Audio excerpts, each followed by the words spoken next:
Hi there, Tracy Nutton here. Today I'm going to be making this card for yourselves using a range of Sweet Poppy Stencils products. This part here is the Songbird stencil, and then the lovely detailing that you can see quite subtly in the background is using the palm leaves backplate. I've got a lovely sentiment here, it says birthday, and that's from the Beautiful Day stamp set, and I've got have a great, and that came from a previous stamp set from Sweet Poppy Stencil, so I've pinched it and snuck it across. So but I'm sure everybody's got sentiments in their stash that they absolutely love, so go with that. So today I'm going to be using photo paper. I've got water squirt. I'm going to be using Brushos, orange, I've got burnt sienna, and I've also got vermilion. I'm going to use archive ink because it's going on top of photo paper and it needs to dry, and then I've got some brushes. So let's have a little look. So the first thing we need to do is to create our lovely background. Now, working with Brushos, you can't ever guarantee to get the same background twice, so I tend to set myself up for a day and just do a range of backgrounds and then can choose whichever ones I like.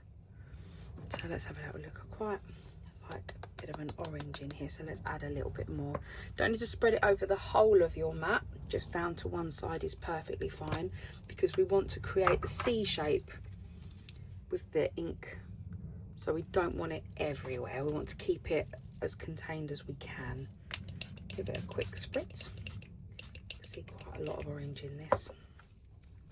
So again, we're going to take our card, shiny side down, holding this part, and I'm creating a C shape, so you'll see me move my hand around, just creating that C shape, lifting it up and looking, moving it over, keep going, building up that colour.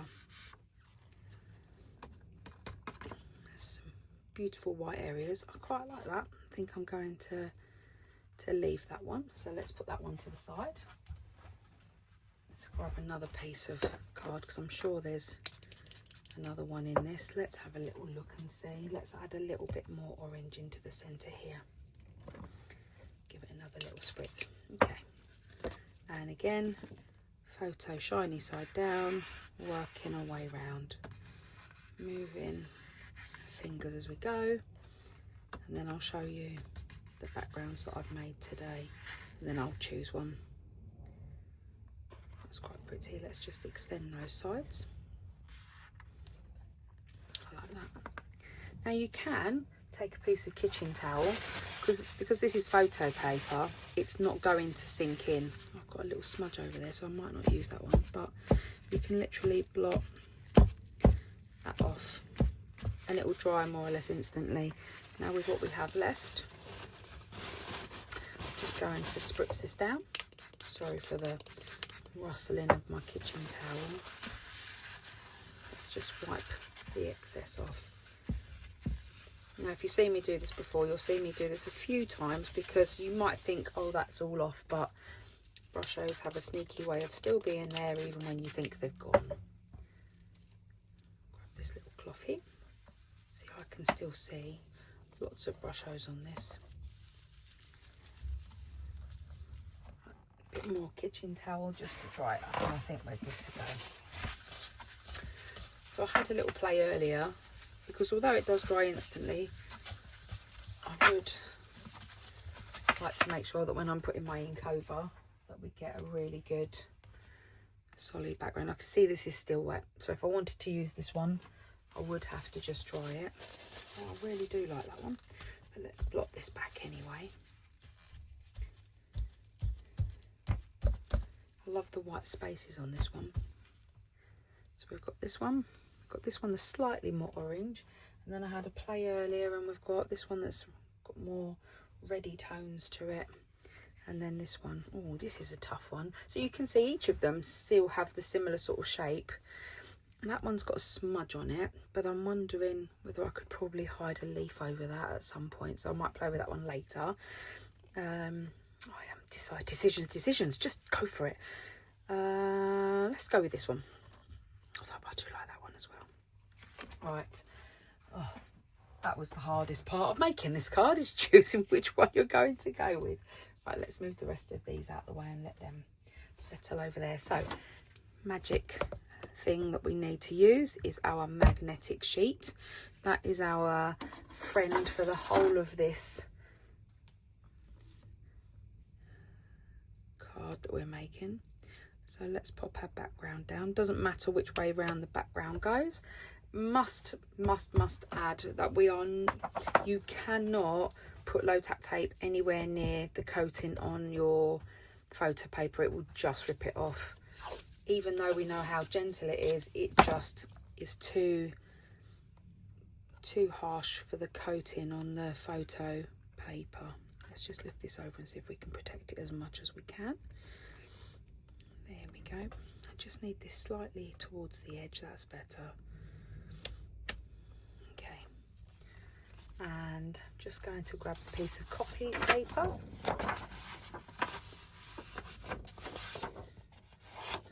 Sorry you can hear me. I'm just going to chop it in half. Don't need a big piece. I'm just going to pop that there, and then what you'll see me do is stick paper to paper. And I don't actually want the leaf pattern over this side. I'm going to just continue with that lovely shape. So we're going to grab plum. Now on the one I did for the demo, I went in with an orange. It's okay, but I think because I've gone with the orange background, I'm going to go in with a plum archival. So let's grab our red brush, and then just work our way into this, and it will cover over very subtly over any white spaces. It will cover any of the orange ink, and it will just give us some texture to that brush-hose background. And you can come across as much as you want. You can come further over, or you can stay within the C shape that you've created with your brush hose. It is entirely up to you.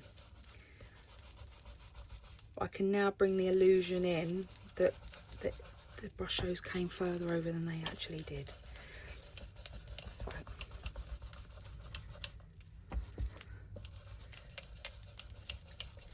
this, and I am staying inside here, but I am just now going to make sure that I have gone in everywhere.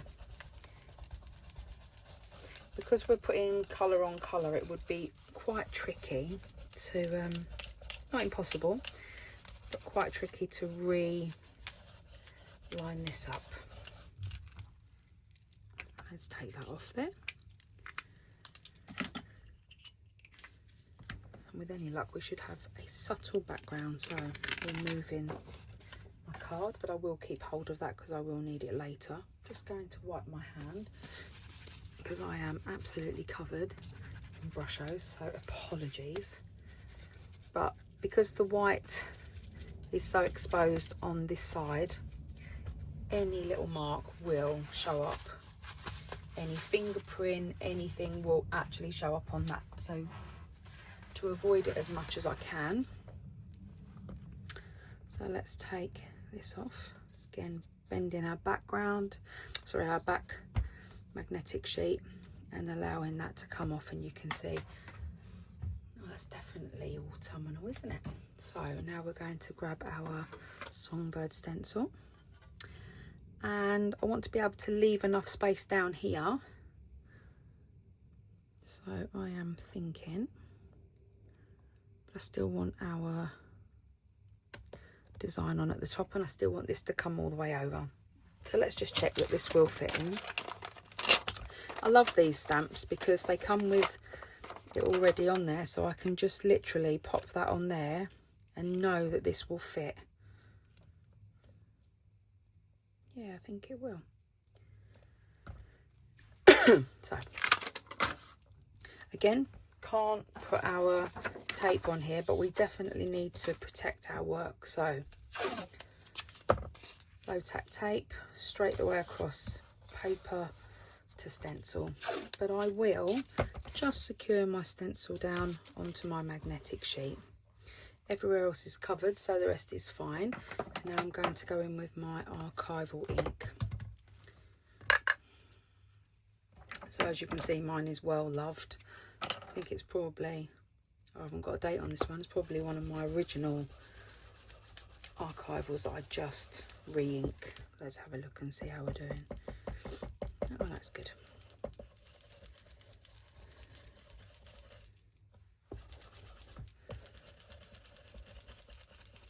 So sometimes I just do use a sponge applicator on this, but again, only because I want the intensity and the depth of the colour, and this actually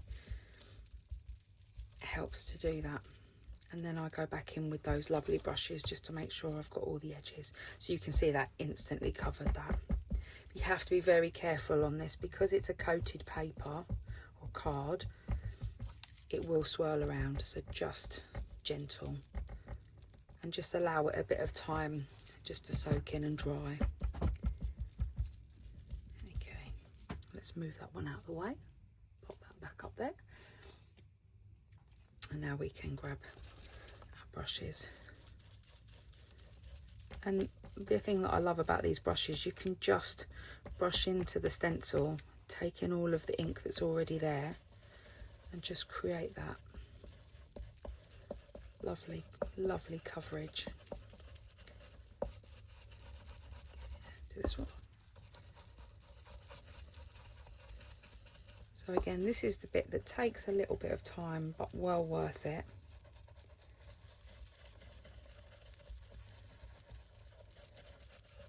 And now we're coming into the finer areas. So again, I will grab these lovely detailed brushes. Just take my time.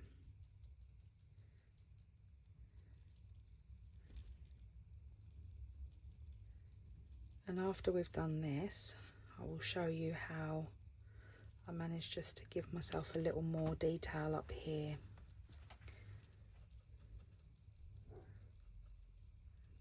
Just taking my time to do that.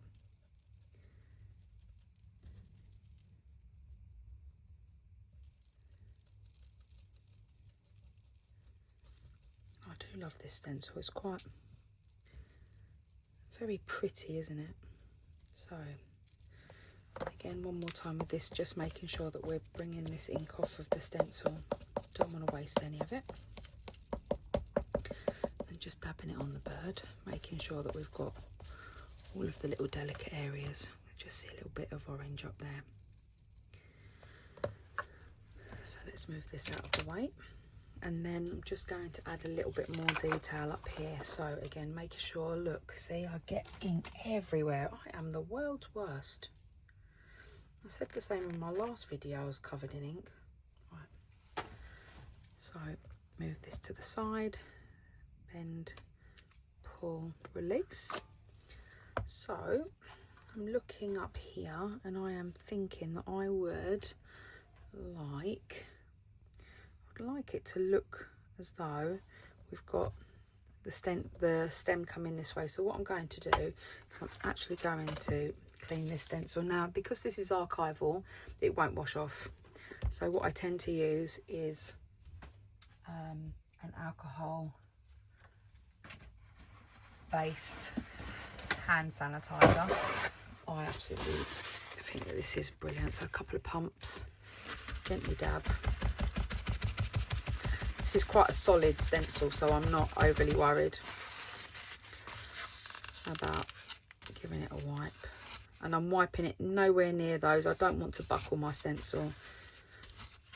And if I wasn't flipping this over for the demo, what I would do is I would have gone to the sink and I would have washed this up properly in the sink. So, because I definitely don't want to buckle my stencils. So give it a quick spritz. Let's move my ink pad out of the way. Okay. Tea towel. Cotton tea towel, so that it's not a fluffy one, because I definitely don't want it to pull or grab any of those delicate areas.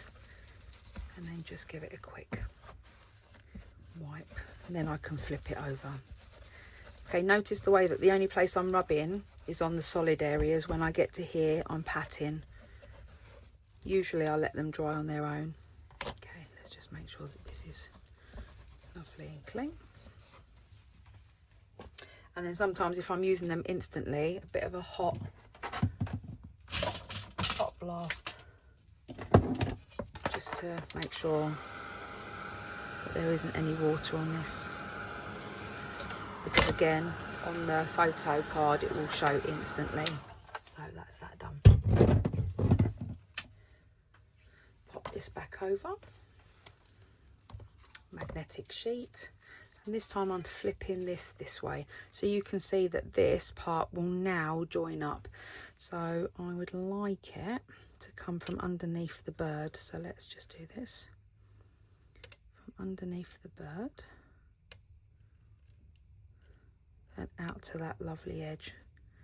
There we go. So I don't want that to have any colour on it, so I am just going to bring this up here and stick this across this way, and I am just going to carefully cover that there and the bird's head. And because it's such a tiny piece and I've got stencil both sides, I'm not going to push down, but that's it. So I don't want it to stick. So let's go in with our fine detail brush.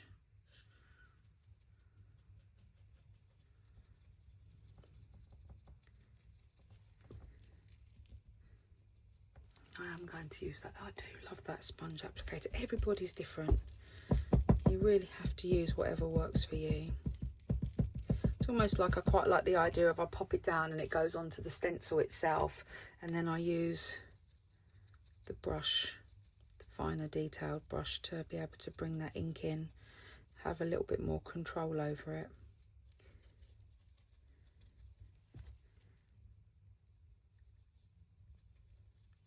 And then we'll have a look at our design.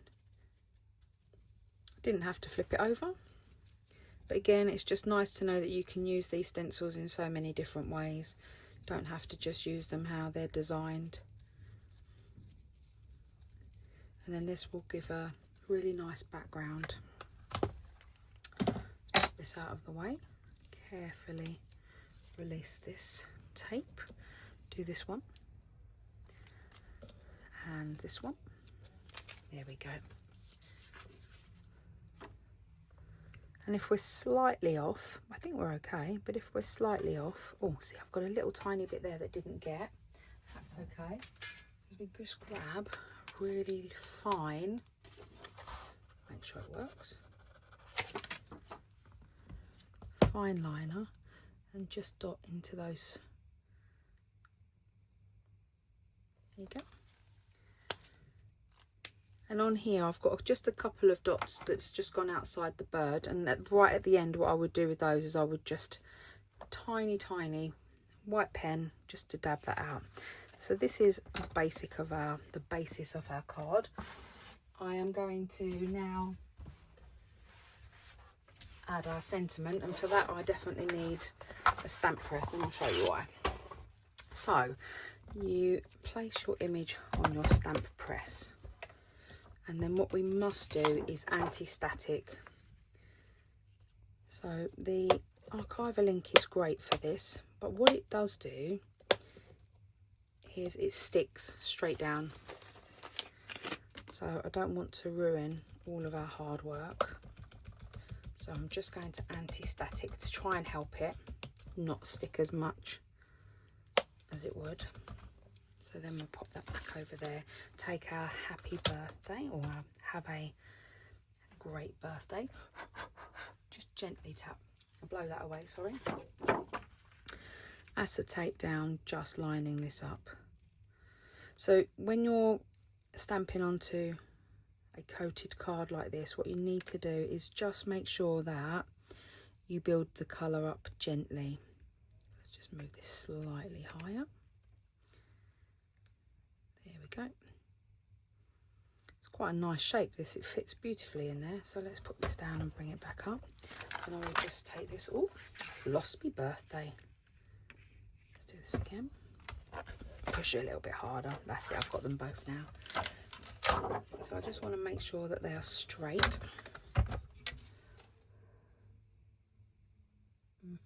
Yep, right. So if I was to ink this up now and just plonk it on here, it would stick to this. So the idea is that we use an archival ink. It will stain your stamps. So if you don't like to stain your stamps, then maybe this isn't a technique that you'd like to give a go. But I don't mind. I'd rather use my stash and then buy new than let it sit there and never try using it. So you're going to go straight down and straight up. So very, very quickly and very carefully, straight down, straight up. Hardly any coverage. And that's fine. Again, just going to bring this slightly over. You just definitely don't want this to move. So straight down, straight up.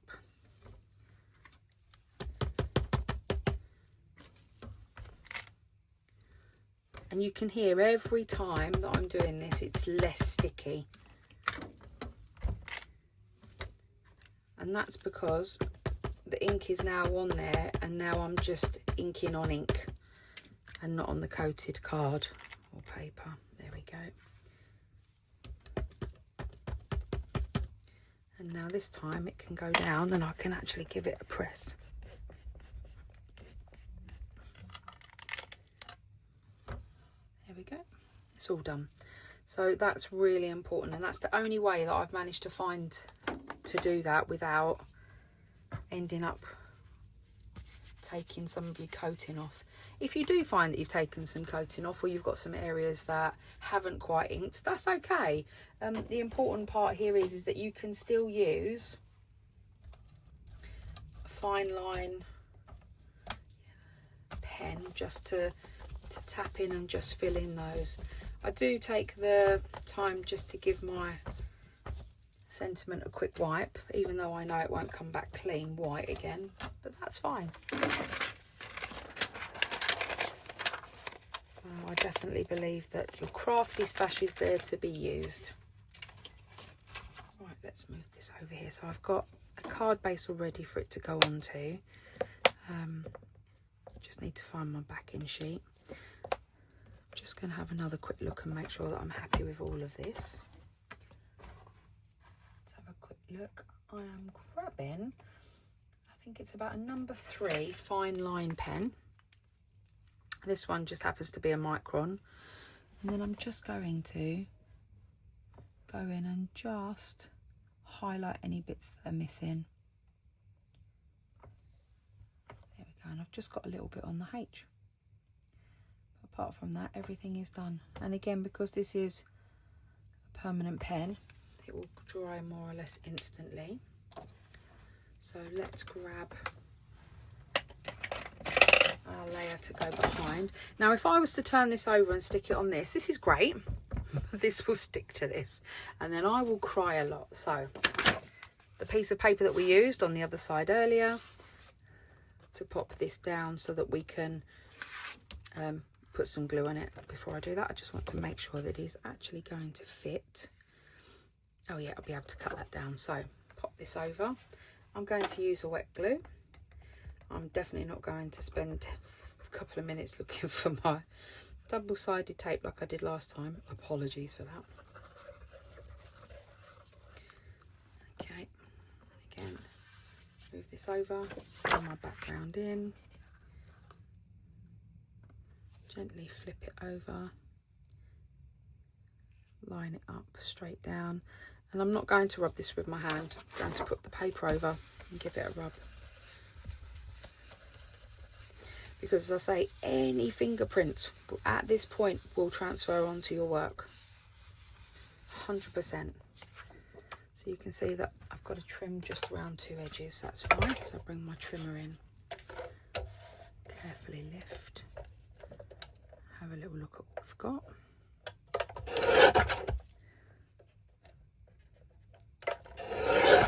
Sometimes I find this is the hardest bit. I do try and go gently, bit by bit. Okay, have a little look. I think that is good to go. So let's have a little look. Again, don't forget you can't put it down on there. Put it down on here, and then glue or double side tape, whatever is your preference. This is actually going on to a 7.5 by 7.5 card already done. As always, my outer layer is 18 centimeters by 18 centimeters. Then we've got 17.5 by 17.5, and then this is 14.5 by 14.5 down to 14 by 14 for my original piece that I started with.